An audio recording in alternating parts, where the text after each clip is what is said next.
सदक़ल्लाहुल अज़ीम व सदक़ रसूलुहुन नबियुल करीमुल अमीन। इन्नल्लाह व मलाइकतहु युसल्लूना अलन नबी या अय्युहल्लज़ीना आमनू सल्लू अलैहि व सल्लिमू तस्लीमा। अस्सलातु वस्सलामु अलैका या सय्यदी या रसूलल्लाह व अला आलिका व अस्हाबिका या हबीबल्लाह।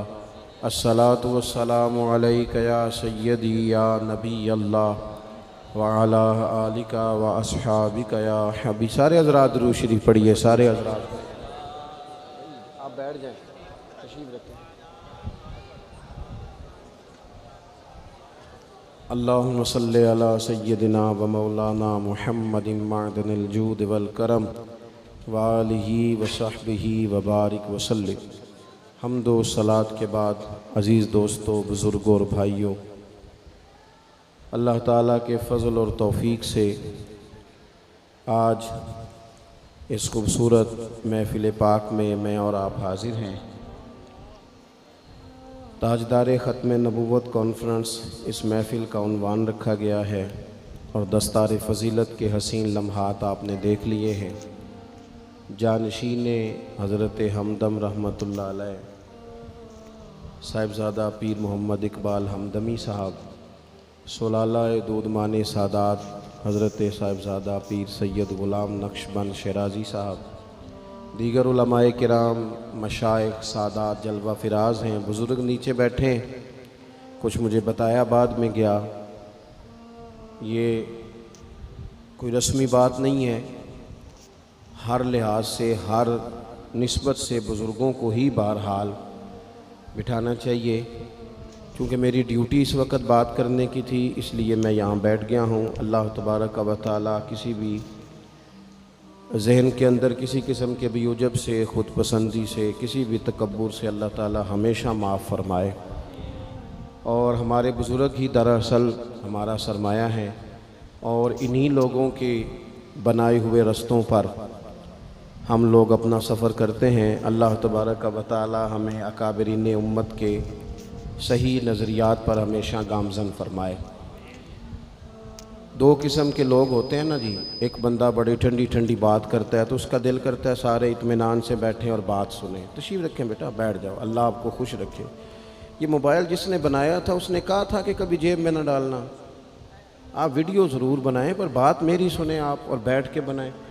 दूसरी बात यह है कि एक लोग तो चाहते हैं कि आराम से सुकून से बात हो जाए, कुछ लोगों का शौक़ होता है कि दोनों हाथ खड़े कर लो, उठ जाओ, सही नारा नहीं लगा तो ठीक है। अगर किसी ऐसे आदमी के साथ आपकी मुलाकात हो तो आप उनकी तबीयत के मुताबिक चल लें। पर हम तो भाई ज़रा, वो एक बुज़ुर्ग की मैं बात सुन रहा था तो किसी ने उनसे कहा शख्स सवारे मैदान खिताबत, तो कहने लगे मैं तो पैदल चलने वाला बंदा हूँ। तो आपने मुझे शाह सवारी कह दिया। तो जो पैदल है उनकी भी तो सुननी चाहिए ना। तो आप मेहरबानी करें, मैंने दो चार बातें करनी है आपसे। फिर आपने मुझे बताना था कि आपको वीडियो के लिए बुलाया है, तो हम मेरी वीडियो भेज देते, गुजारा चल जाता। आपने और फिर इतनी मुश्किल से लोग बैठे हैं, गर्मी बड़ी सख्त है और मैं देख रहा हूँ कि उलमा भी बाज़ जगहों पे अवाम के अंदर मौजूद हैं। तो थोड़ा मौका दें, कोई बात खींचनी नहीं, कोई लंबी नहीं करनी, बिला वजह किसी बात पे ज़्यादा वक्त नहीं लगाना। जो चंद ज़रूरी बातें हैं वो आपकी खिदमत में अर्ज़ करनी है। सबसे पहले तो ये बात याद रख लें कि हमारा जो नबी पाक अलैहिस्सलाम के साथ ताल्लुक़ है ना, वो बड़ा हसास है। इंसान के बहुत सारे रिश्ते होते हैं, सारे हसास नहीं होते। ढेरों सारे रिश्ते होते हैं, सारी बेटियों को अपनी बेटी समझना चाहिए, लेकिन बहुत सारी घरों में आजमाइश होती है। खुदा न खास्ता अगर बाप रात टेलीफोन पे सुन लेना कि बच्ची बात ठीक नहीं कर रही, कुछ दुखी है, हालांकि वो दुख ना भी बताए, तो सारी रात नींद कोई नहीं आती। क्योंकि इस रिश्ते में हसासियत बहुत है। सब जगह पे इंसान परेशान नहीं होता, लेकिन खुदा न खास्ता उसकी माँ परेशान हो तो फिर वो बंदा बड़ा बेसुकून होता है, बड़ी तकलीफ़ में आ जाता है। अज़ीज़ दोस्तों, सबसे झगड़ा करके बंदा परेशान नहीं होता, लेकिन अगर उसका अपने घर झगड़ा हो जाए ना तो ये बहुत सारे लोग जो बाहर जिनकी मोटरसाइकिल की टक्कर होती है ना, ये दरअसल बेचारे घर से परेशान निकलते हैं। जाने किस उम्र में जाएगी ये आदत मेरी, रूठना उससे तो औरों से उलझते फिरना। कई दफ़ा इंसान इस तरतीब से भी परेशान होता है। तो हर रिश्ता जो होता है उसमें हसासियत नहीं होती, कुछ रिश्ते हसास हो। मेरे ना नाना जान इंतकाल कर गए रमज़ान शरीफ में, तो वालदा बड़ी हौसले वाली थी, मिजाज के लिहाज से बड़ी सब्र वाली और कुशादा दिल रखती थी अम्मा जी। नाना जी इंतकाल कर गए, एक दो माह के बाद मोहल्ले में एक और बुज़ुर्ग का इंतकाल हुआ, तो अम्मा जी सारा रात ही रोती रही। तो मैं घर में था नहीं, वापस आया तो बच्चे घर वाले बाकी के मुझे बताने लगे कि अम्मा जी पहले ही मरीज़ हैं। तो अब वो चुप नहीं कर रही, तो आप ज़रा उनको कहें। मैंने कहा अम्मा जी आद हो गई है, पहले तो ऐसा नहीं था।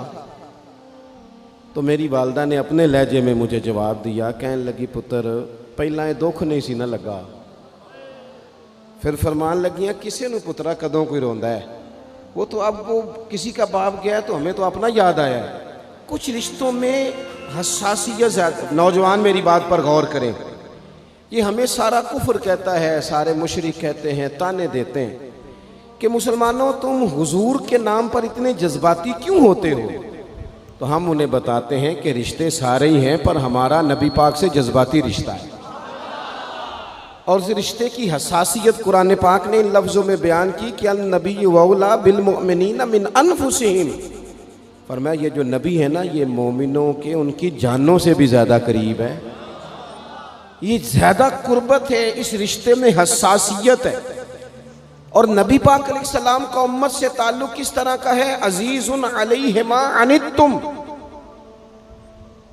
फरमाया मुश्किल में तुम पड़ो तो तकलीफ़ मेरे महबूब को होती है। ये कभी अम्मा कहती थी ना कि बेटा खा ले तो माँ का भी पेट भर जाता है, तो लोग कहते थे ये शायराना बात है।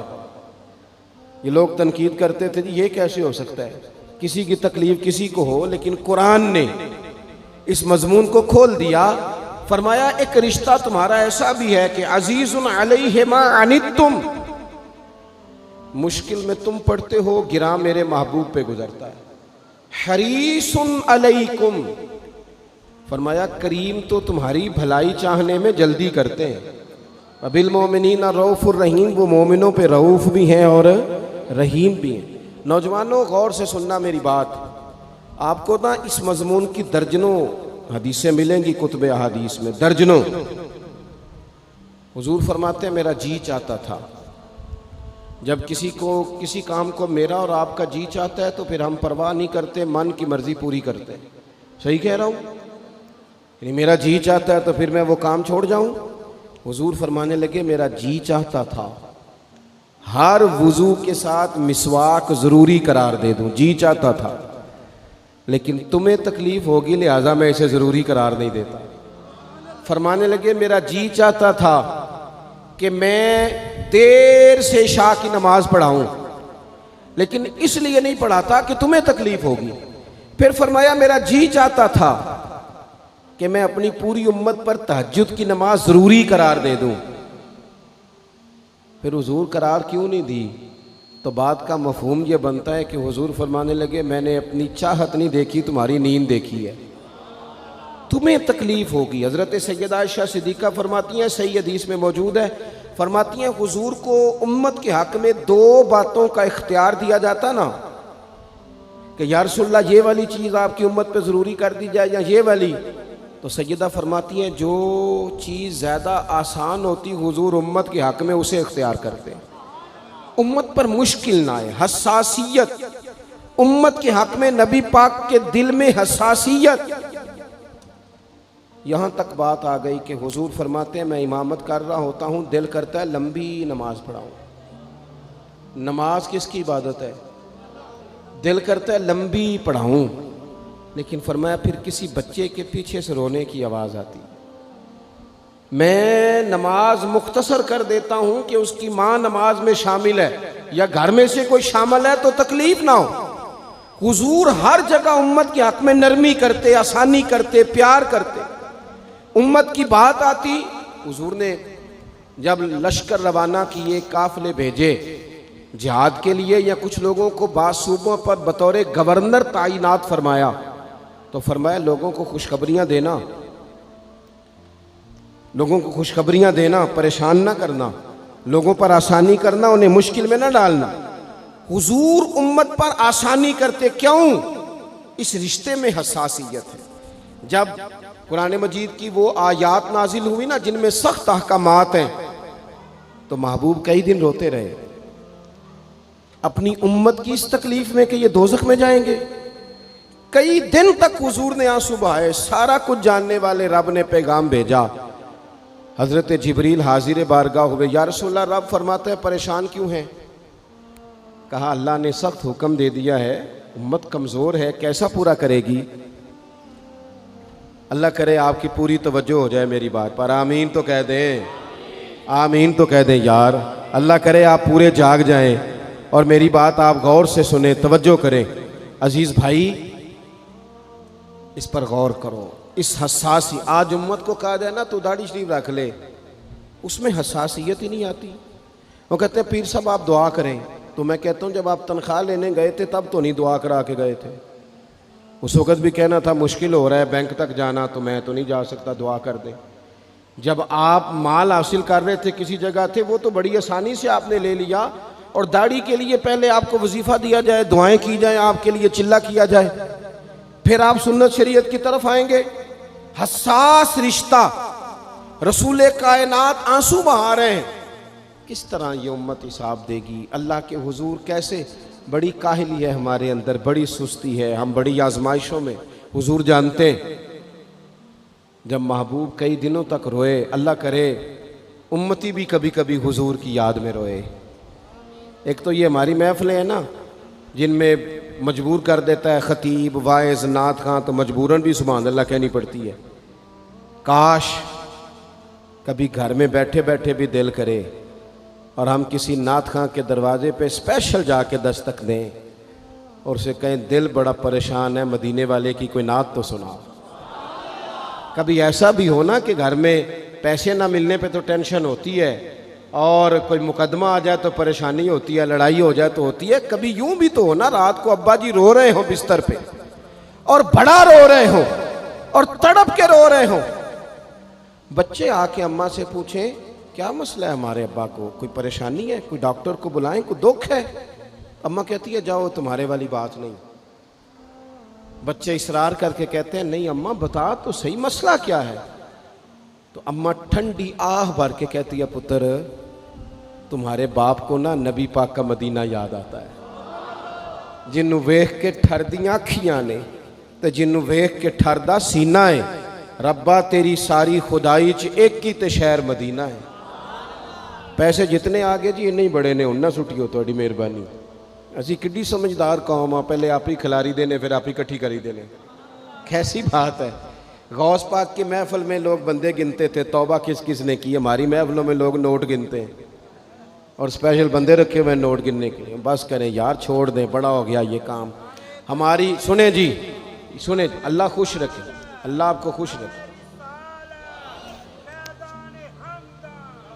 और मेरे भाई अल्लाह जज़ा दे। सुने, हमें जो कुछ दीन ने दे दिया है वो हमारी औकात से पहले ही बड़ा ज़्यादा है।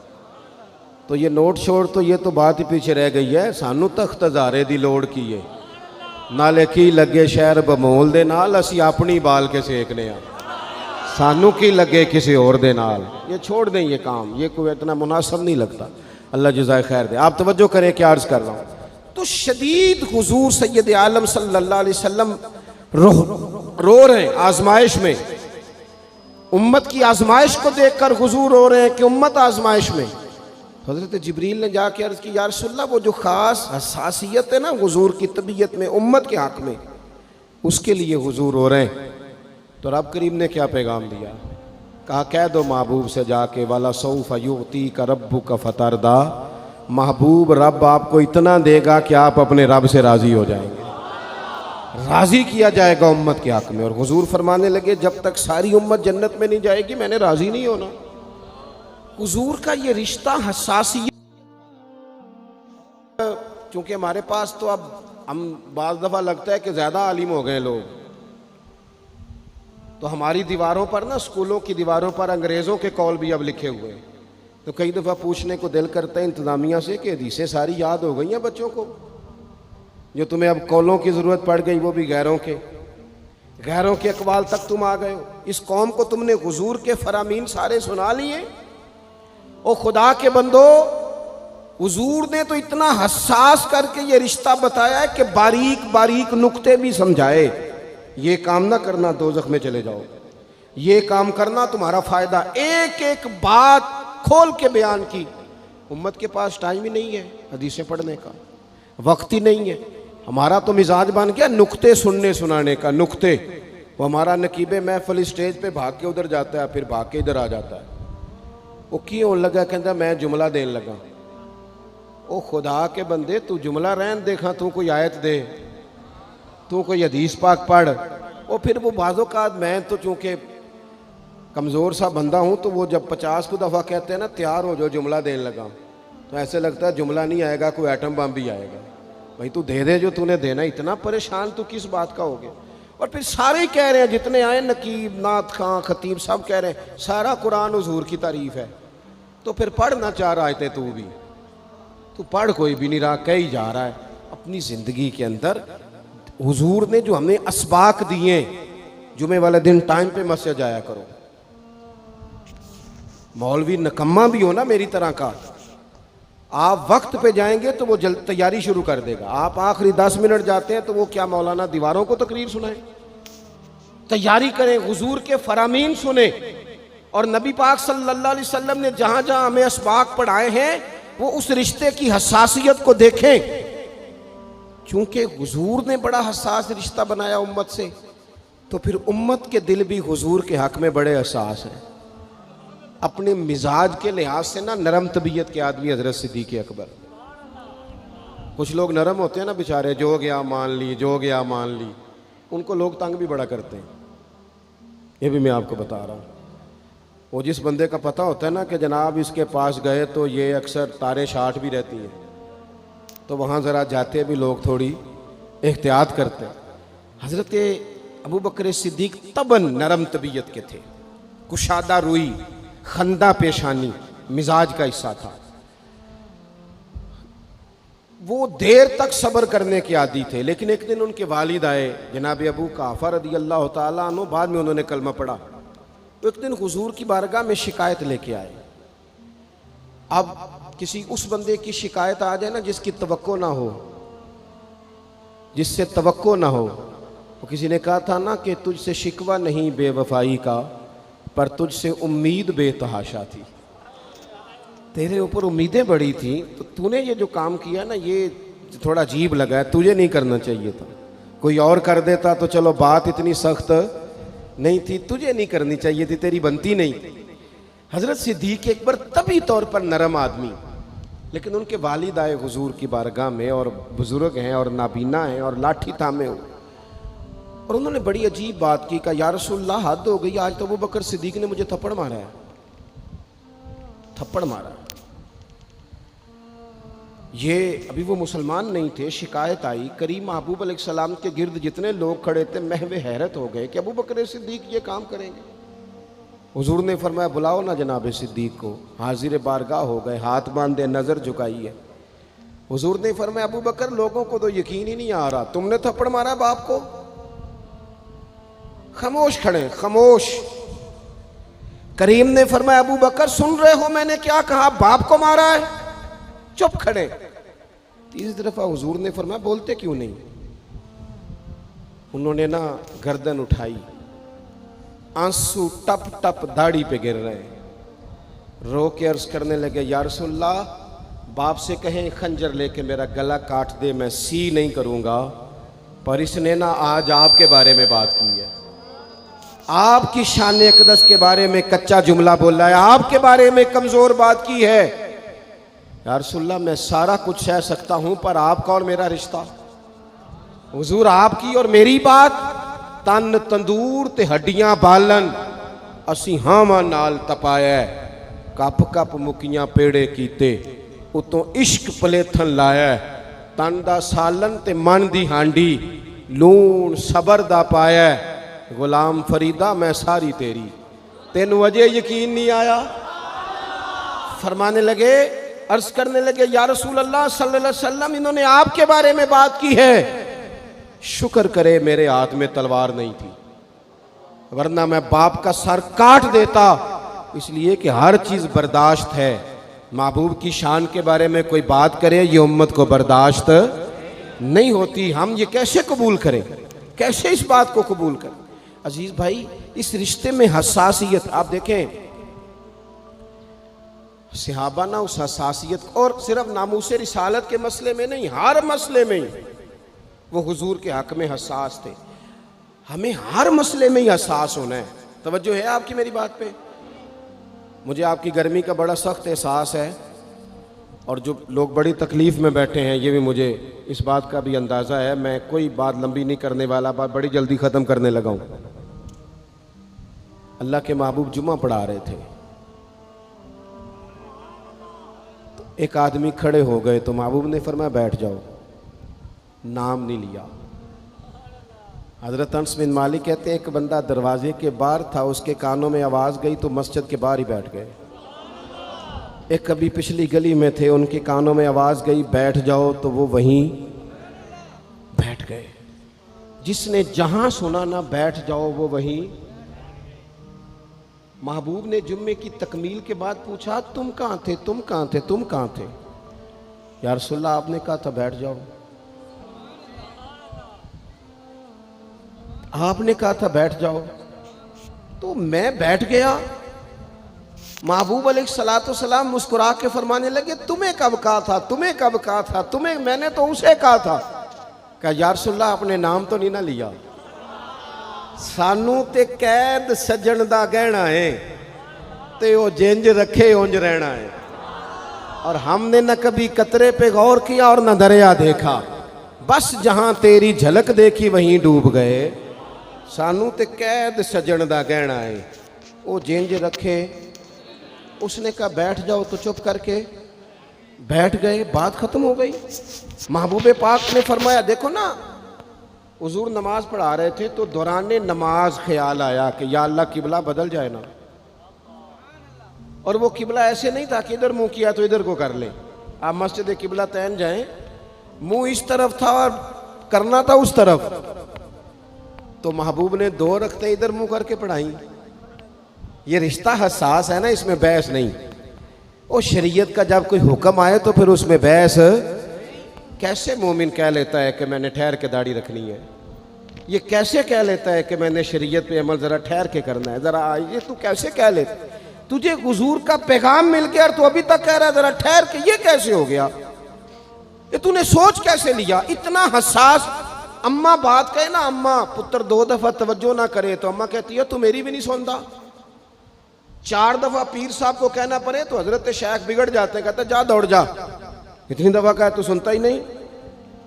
मेरी तरह का छोटा मौलवी जो सवेरे अलीफ बा ता सा पढ़ाए, उसका बच्चा सबक पढ़ते मुंह इधर कर ले तो थप्पड़ मार देता है, कहते हो घर मैं तेनू सबक पे पढ़ाना, तकना किधर है? और यहाँ उम्मत का ये हाल है कि वो हुजूर का पैगाम भी तवज्जो से ना सुने, वो शरीयत इस्लामिया की बात पर भी गौर ना करे, और दीन पर अमल करने में ठहर के जरा ठहर के जरा ठहर के। सूद हराम है, वो कल भी हराम था, आज भी हराम है और कयामत तक हराम है। बीबी पर पर्दा जरूरी है। अगर कायनात की सबसे आला बीबियों ने पर्दा किया है तो इन बीबियों के लिए भी पर्दा जरूरी है। और अगर नाबीना से अभी आए और नबी पाक कहें अपनी अज़वाजे पाक से कि पर्दा करो, या रसूलल्लाह वो तो नाबीना है, फरमाया तुम्हें तो नजर आ रहा है ना। तो अगर जिनको कुरान माँ कहते हैं उनका पर्दा जरूरी है, तो पीर साहब से भी औरत का पर्दा जरूरी है। उस पीर से को तू शर्म कर, तू हया कर, शरीयत का पास कर। ये कैसे होगा कि तू बेपर्दा आके बैठ गया औरतों के बीच? किस तरह हो गया तू? कहां से वो तुमने दीन सीखा? इसमें शरीयत इस्लामिया का ही पास नहीं। आला हजरत बरेलवी रहमतुल्लाह अलैह पीलीभीत में किसी ने दावत दे ली, को शेख थे, तशरीफ ले गए तो औरतों के बीच बैठ के बेपर्दा तावीज़ बांट रहे थे। फाजले बरेलवी वापस आ गए, उनको किसी ने कहा वो आपके मेहमान तो जा रहे हैं, तो वो पीछे से दौड़े आए तो कहने लगे जनाब कुछ तो लिहाज करें आप। आप जा रहे हैं, फरमाने लगे मैं नहीं जाता आता वापस जा रहा हूँ। कहा कुछ तो लिहाज करें। फरमाने लगे तू शरीयत का लिहाज नहीं करता, मैं तेरा लिहाज करूँ। लेकिन वो भी कमाल ही बंदे थे, कहने लगे जी मैं तौबा करता हूँ, आज के बाद ये काम नहीं करूँगा।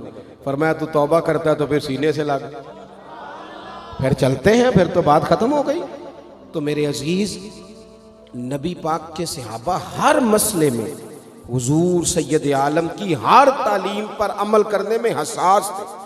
इस तरफ दो मुंह करके रखते पढ़ाई, अगली 2 रकतों में चेहरा उधर कर लिया, किसी ने नहीं पूछा हुजूर ये क्या हुआ। उन्होंने कहा बस ठीक है, जिधर हुजूर का चेहरा हमारा भी उधर ही चेहरा। अपनी ज़िंदगी में ये वाला हुस्न पैदा करें, शरीयत के मामले में, नबी पाक की मोहब्बत के मामले में लै तो लाला छोड़ दें, अगर मगर छोड़ दें, करेंगे देखेंगे हो जाएगा, फलानी देर के बाद ये काम छोड़ दें। अमल करना है तो बस फिर 100% करना है। आखिरी बात ये कि आपने दस्तार फजीलत की है तालिब इल्मों की। अल्लाह कुरान मजीद में फरमाता है वकुर रब्बी ज़िदनी इल्मा, ऐ महबूब